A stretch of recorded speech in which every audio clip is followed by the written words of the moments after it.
जय श्री सद्गुरु देवाय नमः। जय श्री गणपति देवाय नमः। ओम नमः शिवाय।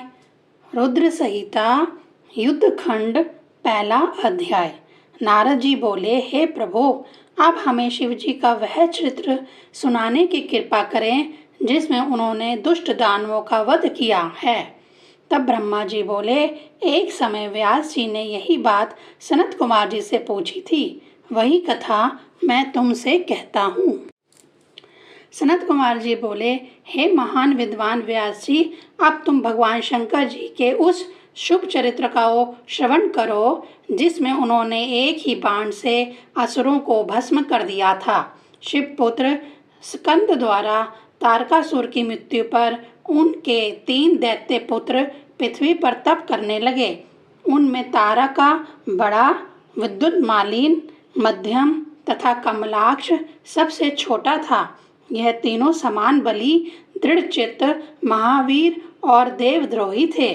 इन्होंने ब्रह्मा जी को प्रसन्न करने के लिए सुमेरु पर्वत की गुफा में जाकर बड़ा ही कठोर तप किया। तपस्या करते करते उन्होंने अपनी देह को सुखा डाला। वह 100 वर्ष तक एक ही पांव पर खड़े होकर तप करते रहे। तब ब्रह्मा जी प्रसन्न होकर उन्हें वरदान देने के लिए पधारे और कहा, हे महादैत्यो, मैं तुम पर अत्यधिक प्रसन्न हूँ, जो वर चाहो मांग लो। असुरों ने ब्रह्मा जी को प्रणाम किया और विचार कर कहा कि देव श्रेष्ठ, अगर आप हम पे कृपालु हैं तो हमें सब प्राणियों से अवैध कीजिए, हमारे सब विघ्नों को दूर करें तथा हम सब अमर रहें, और अगर इच्छा हो तो त्रिलोकी का भी वध कर सकें। तब उन तपस्वियों के वचन को सुनकर ब्रह्मा अपने प्रभु गरीश का स्मरण कर बोले, हे दैत्यों, अमर तत्व त्याग और अन्य कोई भी वस्तु मांग लो। कोई भी प्राणी अजर अमर नहीं होता। कालों के काल हारी तथा भगवान शंकर के सिवा विश्व में अन्य कुछ भी अमर नहीं।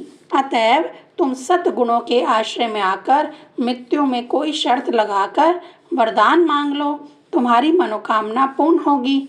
तब दैत्यों ने पुनः एक मुहूर्त तक ध्यानावस्थित होकर विचार कर कहा कि हमारे पास कोई ऐसा दृढ़ दुर्ग नहीं है जिसमें ना शत्रु प्रवेश कर सके।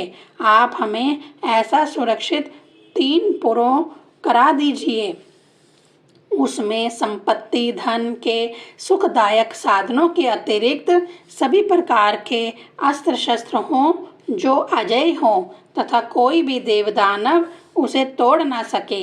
यह कहकर तारकाक्ष ने अपने लिए स्वर्ण का, कमलाक्ष ने चांदी का तथा विद्युत माली ने लोहे के पुर की इच्छा व्यक्त की। ब्रह्मा जी ने कहा, तथास्तु, ऐसा ही होगा, परंतु शिवजी के हाथों तुम सब मारे जाओगे तथा अन्य तुम्हारा कोई भी कुछ बिगाड़ नहीं सकेगा। तत्पश्चात ब्रह्मा जी ने मैं को बुलाकर उन तीनों के लिए 3 पुरों का निर्माण करने की आज्ञा दी। मैंने परिश्रम से उन तीनों पुरों का निर्माण किया।